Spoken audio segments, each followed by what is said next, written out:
Hi guys, welcome to my channel Shiva's Tech Hub. So in this series of Java tutorials, today we will be looking into one of the important concept that is JVM, which stands for Java Virtual Machine, JRE, which stands for Java Runtime Environment, and JDK, which stands for Java Development Kit.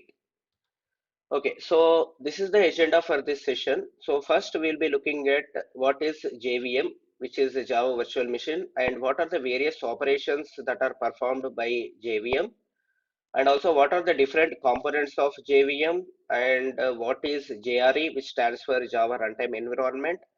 Then we will also be looking into what is JDK, which stands for Java Development Kit, and how JVM, JRE, and JDK work together from the compilation of a Java program to execution. Okay, so first let us look what actually is JVM. As I said, it stands for Java Virtual Machine.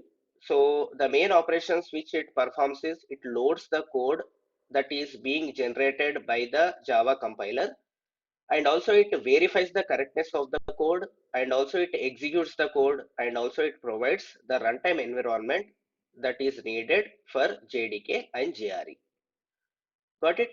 So it is also known as interpreter of Java programming language because it executes the Java programs. So the process is simple. Like whenever we write a Java program, it generates a .class file after compilation. So what JVM does is it takes that .class file as an input, and it interprets the sequence of bytecodes, and also it converts that bytecode into mission native language. Okay, so let us try to understand it in the further slides. So first let us look into what are the different JVM components. So the first component of Java Virtual Machine is class loader, or you can also call it as class load subsystem. Okay, so what does class load subsystem does? It is responsible for loading, linking, as well as initializing the Java class file. Okay, so when is Java class file generated? Whenever you compile a .java file, a Java class file will be generated. Okay, you can also call it as dynamic class loading. Okay, so the class loader, what it does is it dynamically loads the .class files. Then the next important component in JVM is runtime data areas. Okay, so runtime data areas is nothing but it in short refers to the storage location for all the code. Okay, so the storage location can be method areas, program counter register, stack areas, and various threads. Okay, so this is all about memory locations. Okay, then the next part is the main part, like it is the execution engine.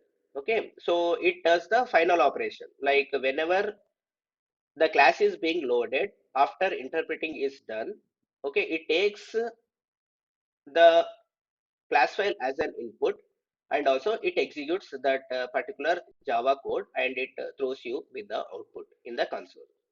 Okay, and also what does execution engine contains? It contains an interpreter, it also contains a compiler, and also it also has the garbage collection area. So as I said in the earlier session, in the first session, garbage collection area is nothing but whatever objects that are not being in use, so that will be stored into this particular area. Then what will happen is the garbage collector collects such objects, and it will remove them. Okay, okay, so let us understand the architecture of JVM. Okay, so basically JVM is being classified into three parts. So the first part, as I said, it is a class loader. Okay, whatever you are seeing here, so let me mark it. So this part is the class loader, and this part relates to the memory area where all the data is being stored, and this is the execution engine. Okay, these are the three parts.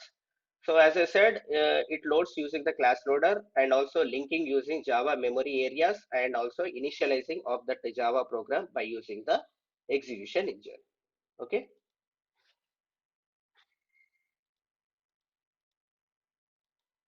okay, so next we'll try to understand what actually is Java runtime environment. Okay, so Java runtime environment is the superset of JVM. So basically what Java runtime does is it is mainly responsible for the execution of the Java program, once it is compiled. So what JRE does is it takes help of JVM, and also it also has a set of libraries that are needed to execute that particular Java program. Okay. If you see the second point here, it is used to run the Java programs but not to develop. Okay. For develop, we will be using JDK, that we will be learning it in the next slide. But when it comes to Java runtime environment, as the name itself indicates, it is used to run the Java programs. Okay. Now let us consider this third point. Let us try to understand this third point. When we use the Java command to invoke the Java runtime environment, in order to invoke JRE in Java, we will be using Java space file name. Okay, automatically it invokes the Java runtime environment. Okay, to run the class file that is generated through the Java C command. Java C is nothing but Java compiler, which stands for Java compiler. Okay. Now, if you consider this JRE, it is a subset of JDK. Subset is nothing but JDK consists of JRE, whereas superset of JVM.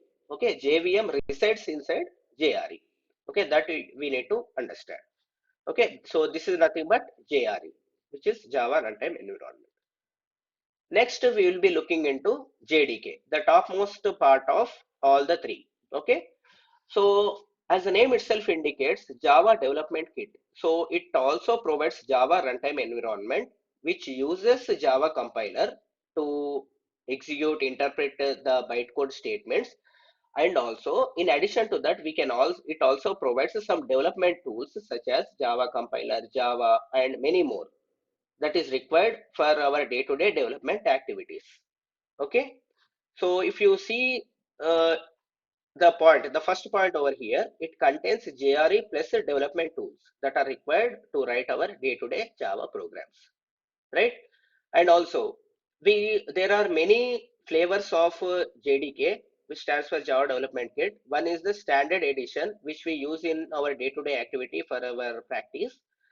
Then most of the enterprise companies, multinational companies, uses enterprise editions of Java platform, which provides the full set of features of Java. And also micro edition, in order to develop mobile applications, we also have a micro edition of JDK. Okay, so that is the relation between JVM, JRE, and JDK. So if you see this, so JDK is the topmost. So the outer box, the bigger one, it is JDK. Inside that we have JRE. Okay, so JRE is nothing but it contains JVM along with a set of libraries and some other files. Okay, so this box represents the JRE. Whereas this entire thing, so JRE plus the development tools is nothing but JDK. So hope you got it. Okay, so let's try to understand how all these three, JVM, JRE, and JDK works. So let us try to understand it in two parts. One is the compile time and the other is the runtime. So in compile time what happens and in runtime what happens, we'll try to understand. First, we will be writing a Java program by specifying a file name. Like in our example, let us consider hello world.java. So I have created a hello world.java file and I have written some set of Java statements. Once it is done, our next responsibility is to compile. Okay, so the reason for compilation is it shows you with the errors. If there are any errors, it shows you with the errors. If there are no errors, then automatically it redirects and it generates a class file, right? So hello world.java is passed and it is being compiled using Java C command. If there are no errors, then what will happen is it will generate a class file with the same name. Okay, same name as a .java file. So what it did, it generated hello world.class. Okay, now let us understand if there are any errors. So our responsibility is if there are any errors, then we should go back to hello world.java. We should correct the errors. Then again, we should compile that particular program to find out the errors. Okay, now let us understand the positive scenario. Now there are no errors. Hello world.class file is being generated. Now we will be using the next command called as java space file name. Okay, file name is nothing but it can be the class name or the .java file name. Both are same, right? If you run this java space hello world, what it does is internally it invokes JVM. So first it invokes JRE. Inside JRE we do have JVM, which stands for Java Virtual Machine. So what it does is it loads hello world dot class and it verifies the bytecode that is present in that dot class file by using bytecode verifier, and it interprets the series of statements, and once there are no errors in the interpretation, then what it does is it prints the output to the console. Okay, so that is what we are seeing here. Okay, it also has a Java just-in-time compiler which is called as JIT. So basically it is used to improve the performance. For example, if there are multiple statements of the same type, what just-in-time compiler does is it executes the series of statements parallelly so that the performance and also the execution time that is required for that Java will be less. Okay, so this is how they works in combination. That's it for this video, guys. Don't forget to like, subscribe to my channel Shiva's Tech Hub, and get notified to the future updates, and also don't forget to share it on various social media platforms. Thank you.